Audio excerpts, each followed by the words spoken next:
My name is Bibisha Muhima. I joined ForHousing in 2018. I'm a neighborhood advisor. In my spare time, I love cooking and spending time with my family. My name is Beatrice Mburu. I work with the waste management team, part of the enterprise team. I've been here since 2019. In my spare time, I love nature, traveling and spending time with the family. My name is Eric McBean. I'm the Enterprise and Innovation Lead at ForHousing. I've been at ForHousing since 2013. Outside of work, I like jazz music. So, Black History Month 2022. Yeah. What does it mean to you guys? I think for me, Black History, it's not just a month, but the month itself.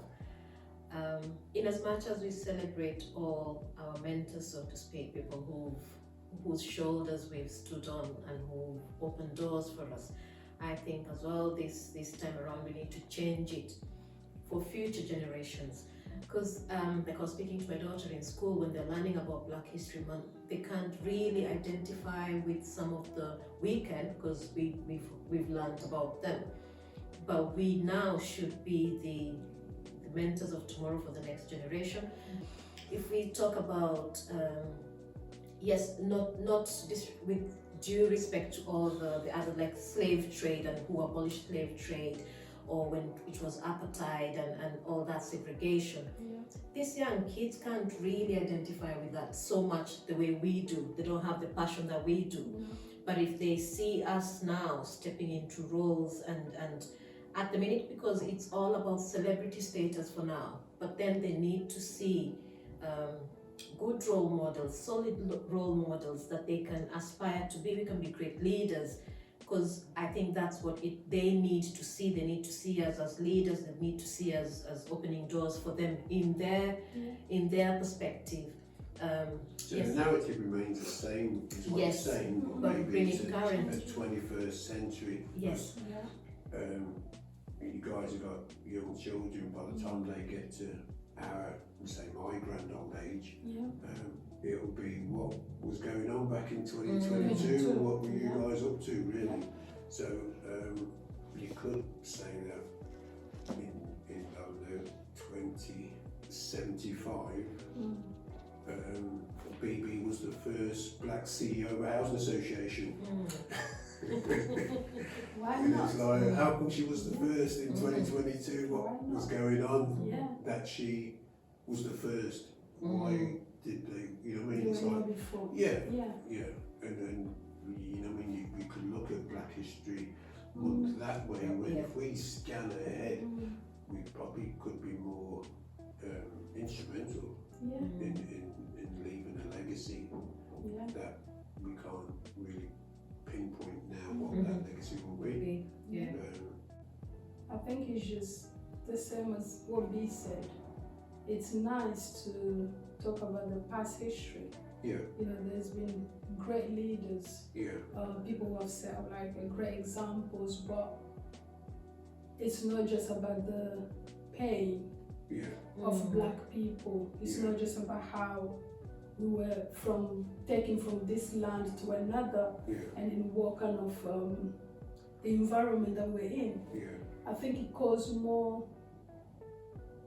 pain than celebration. okay, And I don't think celebrating Black History Month, just 1 month in a year, it's enough. October only. yeah, And I think for me, being a Black woman, a Black mom, Black History Month is every day. Yeah. It's every day in my life. It's every day in my children's life, because whenever they're board on the bus or going to school, they are Black yeah, every single day, and we celebrate them in their Blackness every single day. yeah, So I think it means a lot to me. The culture, it's a rich culture. It's not just the slavery. When we talk about Black people, we're not just talking about slavery or poverty. There is more. There's talent. There's great things. There's great mind. Maybe in school just 1 week or 1 day is not enough. I think one of the things that probably should be increased to shift is that Black history just isn't really, there's no line drawn in the sand, whereas today and tomorrow can still be a part of Black history in the future. And if we forget that, we probably would lose the momentum of you know what I mean, what is Black history? Is it all about keep looking back and looking, you know what I mean, looking further back and keep looking further back, and really we should be looking forward as well. So thinking that how can we still be part of Black history, that conversation, because if you're saying your children and then your children's children, their reference point will still be an event or events that happened in the 20s and the 30s and the 40s. But what were you know what I mean, they'd be like holding you to account. What was you doing in the 21st century? Weren't you doing anything? It's like, I had a job, I was doing this, but what was you really doing? What was you contributing towards? And it's like, well, I was too busy having a job. So we forget that we can still contribute. Say for example, we are at work, but you could be in a team where you're the only Black person, and so like the way your daughter said, you're either there to make a change, or what are you doing about the stuff that you're seeing? Are we seeing, like in neighborhoods, if you're going out or you're looking at customers and the customers see you and they see for them it's like it softens a little bit, even in the area, say you're going to view a house, it's going to soften that tone a little bit, and having that person there, that could be that, even that simple thing, it's enough of a change. It's stuff that we can do even in our workplace, and just it's not like making ourselves so stand out that we are here, but how are we included in everything? We have a neighborhoods team. Do we have enough Black even minority representation there? We have an enterprise team. Do we have representation there? Why are we not having all this Is it that there are not enough people, or is it that people outside, they don't see us and then they think, oh, actually Black people do work there, or that farm does employ Black people. It's not just that they say they do, but they do. Because with my department, like for neighborhood, when I started, there was no Black person there. But we have a lot of Black tenants, minority group or Asian.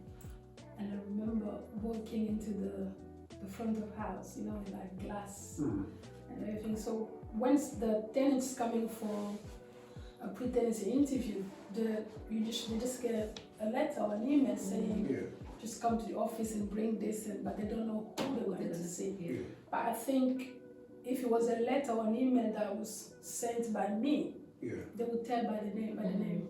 Like, this is an unusual name. So it's like a mixed. And then as soon as they see you, the body language, because we are seen, working in the office wearing a suit, you are in a kind of a position of power. So this the service users who are, some of them in vulnerable position, not having a house, homeless, or being in a temporary accommodation for a long time. So this is like a step further to the independence, like being able to have a place to call home. And then on top of that, they see someone who looks like them. So I think in the back of their mind, they're already thinking, or if it was me on the other side, I would be like somebody who knows me, somebody who understands.